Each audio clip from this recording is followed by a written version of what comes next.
Welcome back.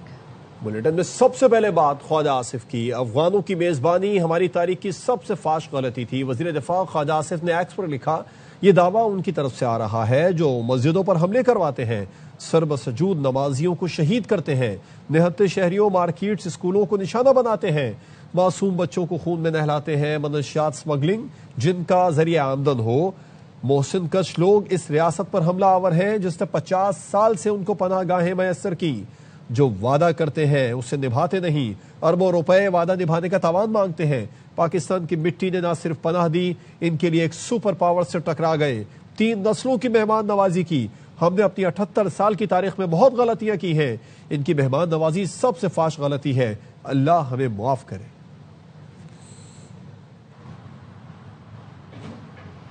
Israeli वज़ीर आज़म Netanyahu ने ईरानी supreme national security council के सेक्रेटरी अली लारिजानी की शहादत का दावा कर दिया। नेतन्याहू ने कहा कि आज अली लारिजानी को खत्म कर दिया गया जो पासदाराने इनकलाब के चीफ और ईरान को चलाने वाले थे। इस्राईली फ़िज़ाइया और ड्रोन ईरान में इस हुकूमत को जड़ें खोखली कर रही हैं ताकि ईरानी अवाम को उसे हटाने का मौका मिल सके। इस्राईली वज़ीर दिफा का कहना है गुज़श्ता रात के हमलों में अली लारिजानी को निशाना बनाया गया। वो अपने बेटे के साथ खुफिया अपार्टमेंट में मुक़ीम थे। अली लारिजानी को आखिरी बार 13 मार्च को तेहरान में यौमुल कुद्स रैली के दौरान देखा गया था। इस रैली में अली लारिजानी सड़क पर लोगों से हाथ मिलाते और गुफ्तगू करते नजर आ रहे थे। इस्राईली फौज ने तेहरान पर हमले में बसीज फोर्स के कमांडर गुलाम रजा सुलेमानी को भी शहीद करने का दावा किया। इस्राईली फौज का कहना है ये नुकसान ईरान के कमांड एंड कंट्रोल ढांचे के लिए बड़ा धचका है। हमले में दीगर सीनियर हुकाम भी मारे गए। ईरान की जानिब से अली लारिजानी के हाथ की लिखी तहरीर जारी कर दी गई। अली लारिजानी ने अपनी तहरीर में अमरीकी हमले में शहीद होने वाले ईरानी बहरिया के जवानों को खिराज अकीदत पेश किया। ईरानी सरकारी मीडिया पर शेयर किए गए इस नोट में लारिजानी ने लिखा कि इस्लामी जमहूरिया ईरान की बहरिया के बहादुर सिपाही अवाम के दिलों में हमेशा जिंदा रहेंगे। ये शहादतें ईरानी फौज की बुनियादों को मजीद मजबूत करेंगी। अमरीकी सदर डोनाल्ड ट्रंप ने नाम लिए बगैर एक अहम ईरानी की शहादत का दावा कर दिया है। डोनाल्ड ट्रंप ने कहा कि मुजाहिरीन की हलाकतों का जिम्मेदार शख्स भी कल मर गया। ट्रंप ने ईरान जंग में साथ न देने पर नेटो इत्तेहादियों से मायूसी का इजहार किया।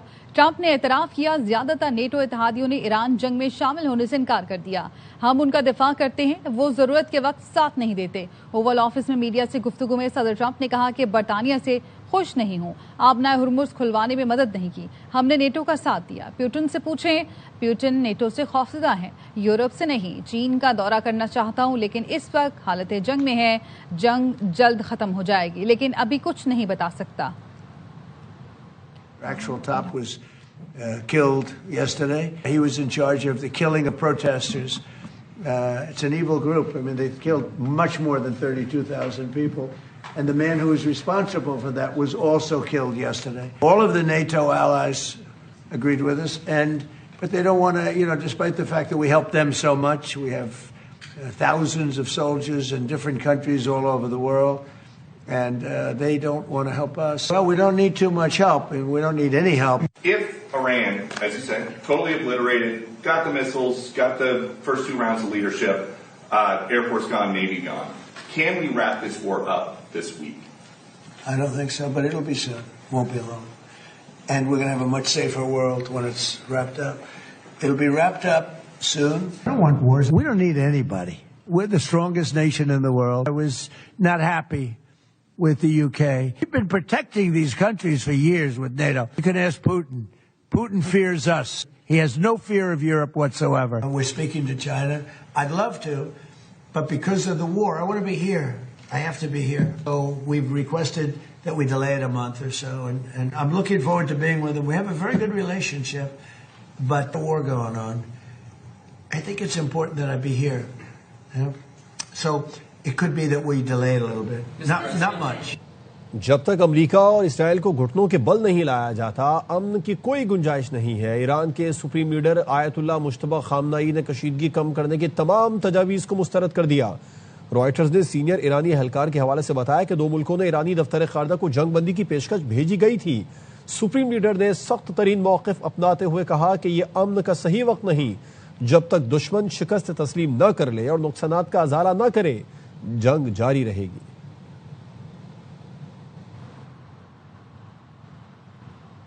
अमेरिका का तीसरा बहरी बेड़ा भी मशरिक़ वुस्ता पहुंच रहा है। ताज़ा तरीन वीडियो में USS ट्रिपोली को सिंगापुर के साहिल से गुजरता देखा गया। जदीद तरीन असॉल्ट शिप के डेक पर मुतादिद जंगी तैयारे देखे जा सकते हैं।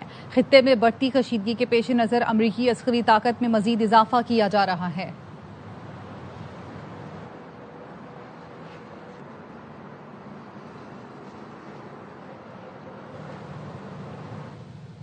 अब नया हुर्मुज़ खोलने के लिए किसी फौजी कार्रवाई का हिस्सा नहीं बनेंगे। फ्रांस के सदर मैक्रोन का दो टोक ऐलान। सदर मैक्रोन ने कहा कि इस जंग के फरीक नहीं है, इसलिए मौजूदा हालात में फ्रांस अब नया हुर्मुज़ को खोलने के लिए किसी ऑपरेशन में शिरकत नहीं करेगा। उन्होंने वाजे किया कि एक ऐसे इत्तेहाद की तैयारी पर काम कर रहे हैं जो जंग के खात्मे के बाद इस अहम बहरी गुजरगाह में जहाज रानी की आज़ादी को यकीनी बनाएगा।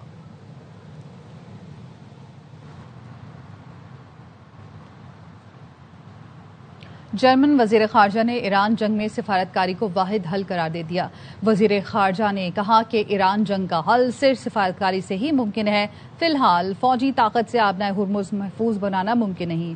खलीज फारिस से तेल, गैस और खाद की सप्लाई जल्द बहाल न हुई तो दुनिया भर में खुराक का संगीन बहरान पैदा हो जाएगा।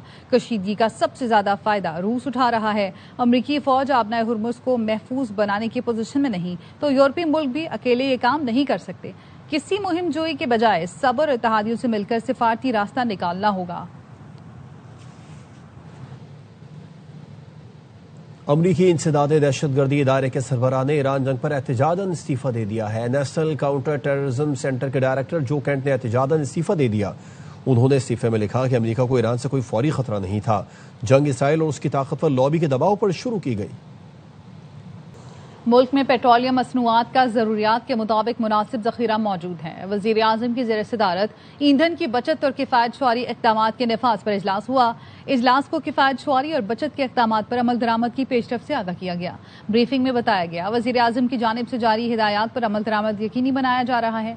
इंटेलिजेंस ब्यूरो तमाम इक़दामात पर अमल दरामद की निगरानी रिपोर्ट पेश करेगी। वजीर आजम ने कहा पेट्रोलियम दरामदात की सप्लाई को बेहतर बनाने के लिए वजीर पेट्रोलियम मजीद मुतहरिक हों। हालात की बेहतरी तक तमाम मुतालिका इदारे हंगामी इक़दामात के लिए तैयार रहें। मनी लॉन्ड्रिंग और हुंडी माफिया के खिलाफ भरपूर क्रैकडाउन का फैसला किया गया है। वजीर दाखिला मोहसिन नकवी और वजीर खजाना मोहम्मद औरंगजेब की ज़ेर सदारत इजलास हुआ, जिसमें फैसला किया गया कि गैर कानूनी जराए से बैरून मुमालिक रकूम भिजवाने वाले अफराद के खिलाफ शिकंजा सख्त किया जाएगा। गैर कानूनी जराए इस्तेमाल करने वाले बड़े कारोबारी अफराद के खिलाफ शिकंजा सख्त किया जाएगा। मनी लॉन्ड्रिंग और हुंडी माफिया के कारोबार में मुलविस इदारों से रियायत नहीं बरती जाएगी। रकूम बैंकिंग और दीगर कानूनी चैनल्स के जरिए बैरून मुल्क भिजवाई जा सकेंगी। मनी चेंजर्स के जरिए रकूम बैरून मुमालिक भिजवाने के अमल को भी स्ट्रीमलाइन किया जाएगा। बैरून मुमालिक रकूम भिजवाने के पूरे मैकेनिज्म को शफाफ और फुल प्रूफ बनाया जाएगा। गैर कानूनी जराए से बैरून मुमालिक रकूम भिजवाने के तमाम चैनल्स की हौसला शिकनी होगी। बड़े मनी लॉन्डर्स पर मजबूत हाथ डाला जाएगा। हवाला हुंडी का कारोबार किसी सूरत बर्दाश्त नहीं किया जाएगा। हुकूमत का 23 मार्च को यौम पाकिस्तान की तकरीबात सादगी से मनाने का ऐलान। हुकूमत ने किफ़ायत शुमारी इक़दामात के तहत फैसला किया। वज़ीर आज़म हाउस इस्लामाबाद से जारी इलामी में कहा गया यौम पाकिस्तान की रिवायती परेड और इससे मुंसलिक दीगर तकरीबात का इनेकाद नहीं होगा। 23 मार्च को परचम कुशाई की सादा तकरीबात होंगी। तमाम वजारतों और महकमों को हिदायत जारी कर दी गई हैं। कराची दिन रात तरक्की कर रहा है। सीनियर वजीर सिंध शर्जील मेमन का कहना है कि कराची के इंफ्रास्ट्रक्चर, सफाई और पानी की फराहमी के लिए जो काम हुए वो कहीं और नहीं हुए हैं। कराची की हर गली, सड़क, मोहल्ले में पीपल्स बस चलेगी। हमने खित्ते की तारीख की पहली पिंक बस शुरू की। तरीके के मेगा प्रोजेक्ट्स कराची में चल रहे हैं। स्टेट ऑफ द आर्ट शाहराह भुट्टो फेज कंप्लीट हो चुके हैं, आखिरी फेज अप्रैल में कंप्लीट हो जाएगा। तो ये भी कराची के ट्रैफिक के लिए एक बहुत बड़ी सहूलियत है। इंफ्रास्ट्रक्चर पे काम हो रहा है, कराची के पानी की स्कीमों पे काम हो रहा है। ईवी बसेस को आज इफ्तिताह कर रहे हैं। गुलशन मेमार से लेके टावर तक ये कुछ 33 किलोमीटर का रास्ता है। पेट्रोल भी डलवाए बाइक में 35-40 किलोमीटर का पेट्रोल कितना खर्च हो जाता होगा, उससे आधे पैसों में आप एयर कंडीशन बस में इज्जत के साथ जाएंगे, इज्जत के साथ आएंगे। तारीख में पहली है पाकिस्तान पीपुल्स पार्टी की सिंध हुकूमत जिसने ईवी बस सर्विस शुरू की है। पहली पिंक बसेस जो खवातीन के लिए मखसूस की थी वो भी पाकिस्तान पीपुल्स पार्टी की हुकूमत सिंध ने शुरू की है। तो पिंक स्कूटर्स दे रहे खवातीन को जिनके पास भी वैलिड ड्राइविंग लाइसेंस है और प्रूफ ऑफ वर्क है, तो सबको हम बाइक्स देंगे। बानी पीटीआई बाहर आएंगे और ये हुक्मरान खुद उनको बाहर निकालेंगे। बानी पीटीआई की बहन अलीमा खानम कहती हैं, हम बानी का इलाज चाहते हैं और कोई हमारा मुतालबा नहीं। नौरीन न्याजी ने कहा, हमारा भाई कभी कोई डील नहीं करेगा, एक दिन आएगा लोग हाथ जोड़कर इसको बाहर निकालेंगे। इस वक्त इमरान खान को मांग रहे हैं कि बाहर निकालो कि नहीं। बैनुल-अक़वामी मुल्क मांग रहे हैं कि इमरान खान को बाहर निकालो। मुल्क के साथ क्या हो रहा है, मईशत के साथ क्या हो रहा है, इस वक्त ये खुद मांगेंगे कि इमरान खान को बाहर निकालो। आप इंतजार करें, ये निकलेंगे और ये लोग ही निकालेंगे इन्हें। इमरान खान का इलाज करवाया जाए और हम कुछ नहीं मांग रहे किसी से भी। जेल हुकाम क्योंकि कोई कानून नहीं फॉलो करते, ये लोग नाजायज काम कर रहे हैं। इन्होंने इमरान खान को नाहक कैद किया है। आप देखेंगे डील नहीं होगी, इमरान खान के हाथ जोड़ के माफी मांगेंगे कि आप जेल से बाहर आए।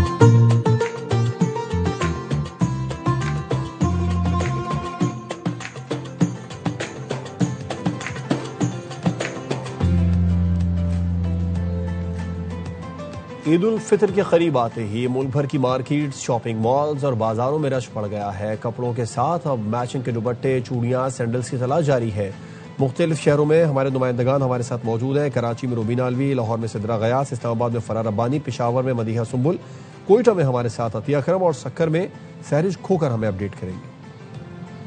जी देखिए, मैं इस वक्त कराची के तारिक रोड पर मौजूद हूँ, जहाँ पर खवातीन और बच्चियां, मर्द हजरात सभी ईद की जो आखिरी मराहिल की शॉपिंग होती है उसे अंजाम देने में मसरूफ अमल है। बताइए भाई, आप इस वक्त मैं देख रही हूँ खुद से खरीद रही हैं, तो आप अपने लिए खरीद रही हैं या बच्चियों के लिए? बच्चियों के लिए। अच्छा, और आपके दुपट्टे वगैरह रंगरेज ने दे दिए या क्या चल रहा है? क्योंकि ये तो तैयारी तो आखिर लम्हात तक रहेगी। बस रेडीमेड ही किया है हमने ऑलमोस्ट। का ये जो हेयर कट है वो मम्मा ने करवाया है या पापा ने करवाया है या आप ही ने करवाया है? मम्मा ने करवाया। मम्मा ने? आपने खुद चॉइस किया था? मम्मा ने। आपको पता है कि ईद पे तो जेब तो हल्की होती है हस्बैंड्स की। ईद की खुशियाँ जो हैं वो इसी तरह दोबाला होती रहें। जी बिल्कुल, ईद में बहुत कम वक्त बाकी रह गया है। खवातीन अपनी बच्चियों के साथ अपनी मैचिंग ज्वेलरी, चूड़ियाँ और जूते खरीदने में मसरूफ है। और कितनी तैयारी, कितनी मैचिंग होगी, कितनी बाकी है। आज हम मैचिंग खुसेस, चूड़ियाँ, परांदा, आई हैव 2 daughters, उनकी शॉपिंग और मेरी थोड़ी सी खुद से शॉपिंग चल रही है। आपने क्या क्या खरीदा? कस्सा खरीदा और चूड़ियाँ, ये है मेरी फेवरेट चीजें। तो जी बच्चे बहुत खुश हैं कि वालिदैन ने ईद पर उन्हें मनपसंद चीजें दिलाई हैं और ये सिलसिला जो है वो चांद रात तक इसी तरह से जारी रहे। इस वक्त मैं मौजूद हूँ इस्लामाबाद की मार्केट में और यहाँ खवातीन जो है वो शॉपिंग पर जुड़ी हुई हैं। तो भी बहुत सारी तैयारी रहती है। अभी तक तो कह लें कि मेरा ईद का सूट भी एक ही आया है, बाकी ईद के डेज, क्योंकि खवातीन को तो हर दिन एक नया सूट चाहिए होता है। आज आपको पता है कश्मीरी चूड़ियों को तो ट्रेंड है, लेकिन देखिए मैंने उसके बावजूद सादा चूड़ियाँ ली हुई और मैं इनके साथ ज्यादा मतलब खूबसूरत मुझे ये लग रही है। बस चूड़ियाँ रह गई थी, वही बस ली हैं। मैं देखने तो हम आए थे जो ट्रेंड में चल रही है वो लें, पर वो कोई खास बच्चों के लिहाज से नहीं थी। कांच वाली हैं, टूट जाती हैं, तो बस हमने जो मैचिंग के लिहाज से जो ड्रेस के साथ मैच हो गया बस वो ले लिया। क्या कपड़ों में भी कोई ट्रेंड फॉलो किया है? कपड़ों में नहीं, बस जिसमें कंफर्टेबल है बस वो ले ली।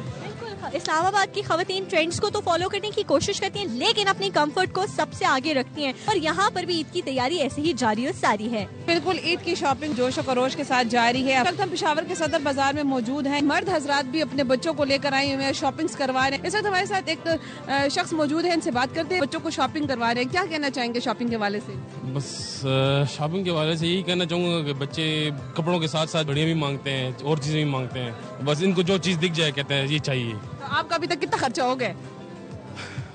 खर्चा तो मेरा काफ़ी हो चुका है। जैसा कि आपने देखा, इन्होंने काफ़ी खासी बड़ी आह भी भरी और इनका कहना है कि खासा खर्चा इनका हो चुका है और बच्चे जो हैं वो एक जिद पर अड़ जाते हैं, उन्हें हर चीज़ ही चाहिए होती है। तो इस वक्त बच्चे यहाँ पर अपनी पसंद की शॉपिंग जो है वो कर रहे हैं। बिल्कुल, ईद में बस चंद रोज बाकी हैं और बाजारों की रौनकें देखने से ताल्लुक रखती है। और जनाब यहाँ पर जब हमने खवातीन से बात की तो उनका कहना ये था कि ज्वेलरी और चूड़ियों के बगैर जो ईद मनाना है वो नामुमकिन है और कश्मीरी चूड़ियाँ बड़ी ट्रेंडिंग में चल रही हैं। लड़कियों से हमने बात की तो उनका कहना ये था कि वो अपने कपड़ों के साथ मैचिंग चूड़ियाँ देखने के लिए आई हुई हैं। हम चूड़ियाँ लेने आए क्योंकि आजकल कश्मीरी चूड़ियाँ बहुत मतलब ट्रेंड पे चल रही है। ज्वेलरी खरीदने के लिए आई, स्पेशली कश्मीरी चूड़ियाँ बहुत ट्रेंडिंग पे चल रही है, तो वो खरीदने के लिए आई और इयररिंग्स वगैरह। खवातीन, बच्चे, बड़े जो हैं वो इस वक्त बाजारों में घूम रहे हैं और अपनी मनपसंद चूड़ियाँ, उसके साथ ज्वेलरी, दुपट्टे और दीगर चीज़ों की खरीदारी में मसरूफ हैं। चूड़ी बाजार में मौजूद हूँ।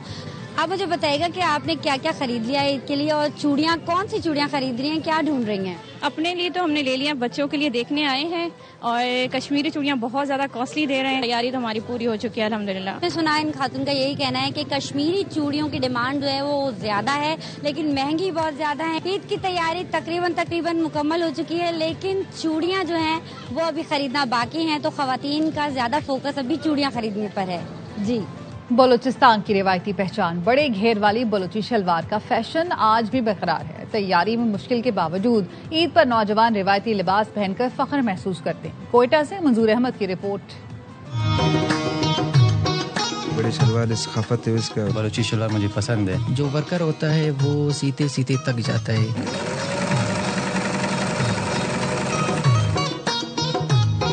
दुकान के एक से दूसरे कोने तक फैली हुई ये बलोच सकाफती शलवार है।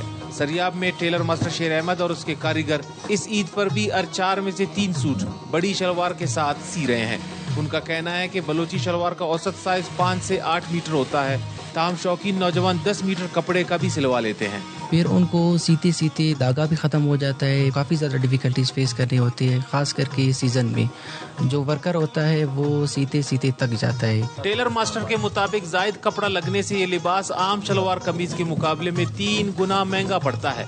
महंगाई के बावजूद बड़े घेर वाली शलवार के फैशन में कोई कमी नहीं आ रही। बड़ी शलवार सकाफत है इसका और नहीं छोड़ते बड़े बड़े शलवार। मखसूस सिलवटों और नुमाया उजम ये सकाफती शलवार पहनने वाले की शख्सियत को पुरवकार बना देती है। बलूची शलवार मुझे पसंद है, जितने भी बड़े होते हैं उतने भी अच्छे लगते हैं मुझे। टेलर मास्टर का कहना है कि इसका काम मेहनत तलब जरूर है, ताहम सकाफती लिबास होने की वजह से वो इसकी सिलाई के इजाफी निर्ख वसूल नहीं करते। पिछले 45 मिनट से ये नौजवान सिर्फ ये एक शलवार सी रहा है। इसके लिए मुश्किल, खरीदने वाले के लिए महंगा, लेकिन दोनों कहते हैं हमारी सकाफत है, हमें इससे प्यार है। कैमरामैन अबीबुल्ला कंदरानी के साथ मंजूर अहमद, DRY न्यूज़, कोयटा। कराची से ईद स्पेशल ट्रेन पेशावर के लिए रवाना हो गई है। 1130 मुसाफिरों को लेकर जाने वाली ट्रेन 19 मार्च को 5 बजे अपनी मंजिल पेशावर पहुंचेगी। मजीद बताएंगे कैंट स्टेशन पर मौजूद हमारे नुमाइंदे अंजुम वहाब। के मौके पर महकमा रेलवे ने ईद स्पेशल ट्रेनें चलाने का ऐलान किया था और आज कराची से तीसरी ईद स्पेशल ट्रेन रवाना हो गई है। ये कराची से पेशावर तक जाएगी। 31 इसके स्टॉप है और महकमा रेलवे के मुताबिक इसमें 15 कोचेज लगाई गई हैं। महकमा रेलवे को 30 लाख रुपए की आमदनी हुई है। 1100 के करीब मुसाफिरों ने इसमें बुकिंग कराई है और महकमा रेलवे ने सिलसिले में तमाम इंतजाम मुकम्मल कर लिए। सिक्योरिटी के हवाले से भी खुसूसी इंतजाम किए गए हैं। ट्रेन के साथ भी पुलिस स्क्वाड गया है। इसके अलावा मुख्तलिफ स्टेशन के ऊपर भी सिक्योरिटी के तमाम इंतजाम किए गए हुए। DF रेलवे का कहना था कि आखिरी ट्रेन है वो 19 तारीख को यहाँ कराची से लाहौर के लिए रवाना होगी। कराची से आपको खबर देंगे जहां डकैत ने भिखारी के रूप में शहरी को लूट लिया। डकैत ने भिखारी के रूप में भीख मांगी, अचानक असलहा निकाल लिया। सलमान लोधी हमारे साथ मौजूद हैं, उनसे मजीद जानेंगे। सलमान बताइएगा। देखिए, तारिक रोड के करीब का ये इलाका है। फिरोजाबाद थाने की हदूद में वाकया रिपोर्ट हुआ है। ये डकैत भीख मांगने के लिए आया था। शहरी से शीशा उतारने के एक रिक्वेस्ट करता है। इसी दौरान ये अस्ता निकालता है और गाड़ी की तलाशी लेने के बाद वहां से पैसे लूट कर रफू चक्कर हो जाता है। ये वारदात दोपहर के वक्त हुई है। 3-4 के दरमियान का ये वाकया पेश आया है। CCTV फुटेजेस पुलिस को मिल गई हैं। पुलिस ने मुलजिम की तलाश शुरू कर दी है। तो सलमान, इसका चेहरा तो वाज़ेह है, अभी तक पुलिस को कोई इसमें क्यों नहीं मिला गिरफ्तारी में? देखिए, पुलिस इसकी गिरफ्तारी में नाकाम है क्योंकि ये वाकया 2 से 3 रोज कबल ही पेश आया है। माह सयाम की खरीदारी के लिए लोगों की बड़ी तादाद तारिक रोड का रुख करती है। वहां पे ट्रैफिक जैम की भी काफी सूरत हाल रहती है। इसी का फायदा उठाया डकैत ने। पैदल चलता हुआ यार भीख मांगने के अंदाज में लोगों से मिल रहा था। गाड़ी के सवार जब शहरी वहां पे रुका हुआ था तो शीशा उतारने के दौरान पहले तो ये जाहिर करता है कि भीख मांग रहा है, लेकिन इसी दौरान ये अपनी शलवार की जेब से असला निकालकर उसको डराता है और उससे रकम छीनकर फरार हो जाता है। पुलिस को ये CCTV फुटेज मिल गई है और पुलिस कोशिश कर रही है इसकी शनाख्त हो सके। सलमान, डकैत तो बच्चा लग रहा है और ये बताइएगा कि ट्रैफिक जैम थी या सिग्नल पर गाड़ी रुकी हुई थी? कुछ मालूम हो सका इससे मुतालिक? देखें, तारिक रोड पर दिन हो या रात, क्योंकि आजकल खासा रश रहता है सिग्नल की वजह से और सिग्नल के अलावा भी वहां पे ट्रैफिक काफी स्लो रहता है। तो ये एग्जैक्ट मुकाम पुलिस भी तलाश करी, लेकिन तारिक रोड फिरोजाबाद के करीब का ही बताया जा रहा है। अच्छा, आपने बिल्कुल सही कहा, ये कम उम्र डकैत है। पुलिस को ये शुबा है कि 18 से 20 साल के दरमियान इसकी उम्र हो सकती है। ये तो सिर्फ एक CCTV फुटेज है जिसमें ये वारदात करते हुए दिखाई दे रहे हैं, लेकिन अब पुलिस मजीद इसकी CCTV फुटेज हासिल करने की कोशिश करिए, क्योंकि अगर वहां से फरार भी हुआ होगा तो कोई ना कोई इसका साथी मौजूद होगा जिसके साथ ये फरार हुआ पुलिस कह रही है कि मजीद सीसीटीवी फुटेजेस की मदद से ये बात क्लियर होगी कि ये पैदल अकेला ही था या इसके साथ मोटरसाइकिल में मजीद कारिंदे वहां पर मौजूद थे, और इस रोड पे जब इसने वारदात की क्या ये पहली वारदात थी या और लोगों को भी लूटा गया। पुलिस अब मजीद सीसीटीवी फुटेजेस भी हासिल कर रही है। सलमान, ये डकैत क्या पैदल फरार हुआ यहाँ से और क्या क्या लूटा इसने शहरी से? देखें, अभी जो सामने सीसीटीवी फुटेज सामने आई है जिसमें तो ये अकेला ही नजर आ रहा है, और ये इसमें से उससे गाड़ी का शीशा उतारने के बाद अंदर भी हाथ मारता है, रकम वहां से छीनकर फरार हुआ। अब लेकिन पुलिस कहती है कि मामले की अब तहकीकात कर रहे हैं, रकम के अलावा और क्या क्या इसने लूटा, इस गाड़ी के सवार के अलावा और कितने लोगों को इसने ट्रैफिक जैम के दौरान वहां पे लूटा। अभी तक तो पुलिस को सिर्फ एक ही सीसीटीवी फुटेज मिली है जिसमें वारदात करने के बाद बआसानी वहां से फरार हुआ। पुलिस इस मामले की तहकीकात कर रही है, लेकिन अब तक इसकी शनाख्त नहीं सामने आता कि ना ही इसकी गिरफ्तारी की मुमकिन हो सके। तो सलमान, जिस मकाम पर यह वाकया पेश आया, यहाँ पे ये पहला वाकया था या कुछ मालूम हो सका कि इस किस्म की इससे पहले भी कोई वारदात हो चुकी हो? इस मुतालिक पुलिस तक कोई मालूमात पहुंची हो? देखिए, तारिक रोड कराची के मसरूफ तरीन शाहराहों पर होता है, शुमार होता है। खरीदारी के लिए सबसे बड़ा मरकज है कराची का। तारिक रोड पर ये जो एक वारदात हुई है, दिन भर की बात की जाए तो मुतादिद वारदातें होती हैं जिसमें स्नैचिंग की वारदातें हैं, पिक पॉकेटिंग, जेबों से रकम निकालने की वारदात है। तो पुलिस कह रही है कि तमाम वारदातों को भी तहकीकात कर रहे हैं और बिल्कुल इस वाक़े की भी तहकीकात कर रहे हैं जिसकी सीसीटीवी फुटेज सामने आई। ठीक है, बहुत शुक्रिया आपका अपडेट करने के लिए। न्यूज़ बुलेटिन से फिल वक्त इतना ही। मज़ीद खबरों और अपडेट्स के लिए देखते रहिए ARY न्यूज़।